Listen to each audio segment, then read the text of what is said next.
Right now, somewhere not far from where you're sitting, something is awake. It's not checking its phone. It's not watching TV. It's not lying in bed wondering why it can't sleep. It's hunting. And the terrifying part, it's been doing this for millions of years, in the dark, in silence, with a level of precision that no human technology has ever fully replicated. We built cities, we invented night vision goggles, we launched satellites that can read a license plate from space, and we still don't fully understand what apex predators do when the sun goes down. You're about to find out, and I promise you, it's stranger, more sophisticated, and more unsettling than you ever imagined. Let's start with something most people get completely backwards. We think of night as dangerous because we can't see, and that's true. Human night vision is genuinely terrible. In complete darkness, we're nearly blind. Our pupils can dilate, sure, but compared to the animals sharing this planet with us, we are functionally helpless after sunset. A leopard's eyes contain a structure called the tapetum lucidum, a mirror-like layer behind the retina that reflects light back through the eye a second time, essentially doubling the available light.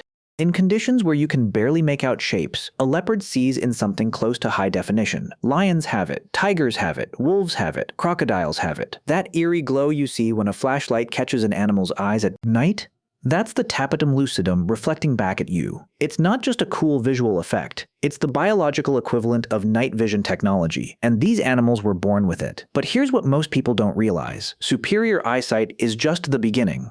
The night doesn't just give apex predators better vision, it gives them something far more valuable. It gives them the advantage. During the day, prey animals have one critical defense. They can see threats coming. A zebra on the open savanna at noon can spot a lion from 300 meters away. It has time to run, time to alert the herd, time to survive. The lion knows this, which is why, in study after study, lions are dramatically less successful hunters during daylight hours. But at night, that 300-meter warning shrinks dramatically. GPS collar research tracking lion prides across the Serengeti has shown that lions shift almost entirely to nocturnal hunting during full moon periods, not because they need the moonlight, but because they've learned to use the shadows around the moonlight. They position themselves so the moon is behind them, keeping their prey partially blinded while they themselves can see clearly. This isn't instinct in the simple sense. This is strategy. A 2013 study published in the journal Ecology Letters analyzed over 500 lion hunts across multiple African ecosystems. The findings were striking. Lions were significantly more likely to initiate hunts in the hours immediately after sunset and before dawn, the periods of lowest ambient light. Their kill success rate during these windows was nearly double what it was during daylight hours. The night isn't just when predators happen to be active. The night is their weapon. Now here's where it gets genuinely fascinating, and where most nature documentaries get it wrong. When you imagine a lion at night, you probably picture constant movement. Stalking, chasing, killing. A relentless predator machine running on pure instinct from dusk to dawn. The reality is almost the opposite. Apex predators spend the overwhelming majority of the night doing almost nothing. A GPS and accelerometer study tracking lions in Botswana's Okavango Delta found that lions are physically active for an average of just 3 to 4 hours out of every 24. The rest of the time, they're resting. And a significant portion of that rest happens at night, not because they're sleeping through their prime hunting hours, but because they're doing something far more sophisticated. They're waiting. Predators like lions, leopards, and tigers are ambush hunters at their core, and ambush hunting requires something that looks, from the outside, exactly like doing nothing. They find a position, downwind, in shadow, near a water source or a game trail, and they become still, completely unnervingly still. Researchers studying leopards in South Africa's Sabi Sands Reserve used thermal imaging cameras to track individual animals through the night. What they found was that a leopard might hold a single position for 45 minutes to 2 hours, barely moving, barely visible, waiting for prey to come within striking distance. This isn't laziness. This is elite-level energy management.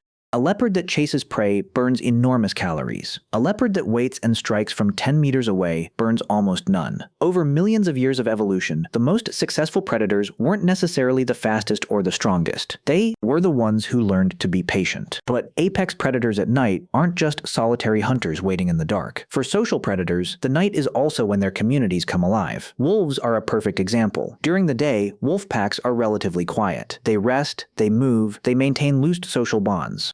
But studies using acoustic monitoring in Yellowstone National Park have found that wolf howling peaks dramatically in the hours after sunset and before sunrise. The night is when packs communicate across distances, when they coordinate movements, when they reinforce the social bonds that make cooperative hunting possible. And cooperative hunting at night is something to behold. African wild dogs, technically not apex predators in the traditional sense, but among the most efficient hunters on the planet, have been documented using a relay hunting strategy at night that researchers are still trying to fully understand. Individual dogs take turns leading the chase, dropping back to rest, while others push the prey, maintaining pursuit over distances that would exhaust any single animal. In darkness, across terrain they've never mapped, coordinating without a single sound. How? Researchers believe it's a combination of scent, subtle vocalizations below human hearing range, and a spatial awareness of their packmates that we don't have a good framework to explain yet. The night, for these animals, isn't a void.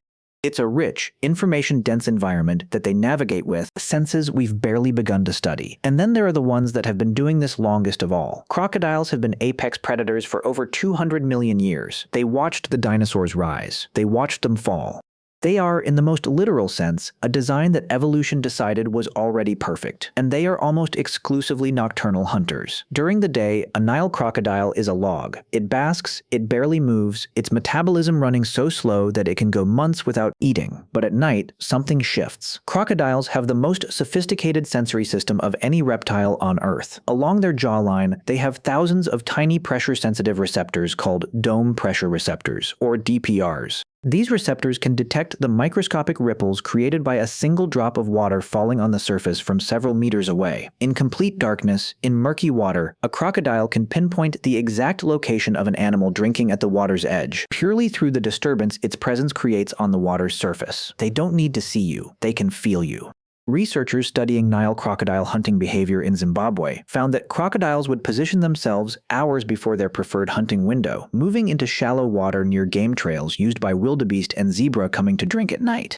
They would wait, motionless, for up to 4 hours. And then, in a strike that lasts less than 1 second, they would explode from the water. The prey never saw it coming. In most cases, the prey never even knew the crocodile was there. Here's where the story takes a turn that most people never consider. For millions of years, this system worked. Predators owned the night. Prey animals evolved behaviors around that reality, drinking in groups, staying away from water after dark, sleeping in elevated positions. The entire ecosystem was structured around the rhythm of light and darkness. And then we started turning on lights. Light pollution is one of the least discussed environmental crises on the planet. Today, more than 80% of the world's population lives under light-polluted skies. In North America and Europe, that number is over 99%. The Milky Way, visible to every human who ever lived until about 100 years ago, is now invisible to most people on Earth. But here's what that means for apex predators. A 2019 study in the journal Philosophical Transactions of the Royal Society B found that artificial light at night is fundamentally disrupting predator-prey dynamics across dozens of species. Prey animals that evolved to use darkness as cover are now exposed. Predators that evolved to use darkness as a weapon are finding their advantage eroded. In areas near human settlements, lion hunting behavior has measurably shifted. They're moving their activity windows, avoiding lit areas, compressing their range. Leopards in urban fringe areas in India have been documented becoming increasingly nocturnal even by their own standards, retreating deeper into the remaining darkness as human light expands. And in rivers and lakes near cities, crocodile behavior is changing in ways researchers are only beginning to document. The ancient rhythms, refined over 200 million years, are being disrupted by something that didn't exist a century ago. We didn't just change our own nights, we changed theirs. Tonight, when the sun goes down, most of us will barely notice. We'll flip a moon switch. We'll scroll through our phones. We'll exist in a bubble of artificial light that makes the night feel like a slightly dimmer version of the day. But out there, beyond the glow of our cities, the ancient machinery of the night is still running.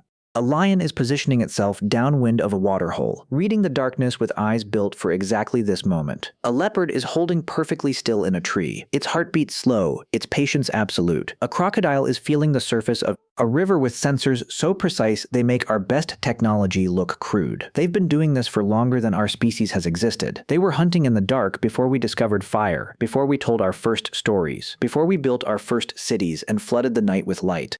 And here's the thing that should genuinely humble you. We think we conquered the night. We think the light switch was progress. And in many ways, it was. But the apex predators of this world didn't need to conquer the night. They are the night. They were shaped by it, perfected by it, over timescales so vast that our entire recorded history is a rounding error. And in the darkness beyond your window, right now, that ancient perfection is still at work. The night was never empty. It was just waiting for you to turn off the lights.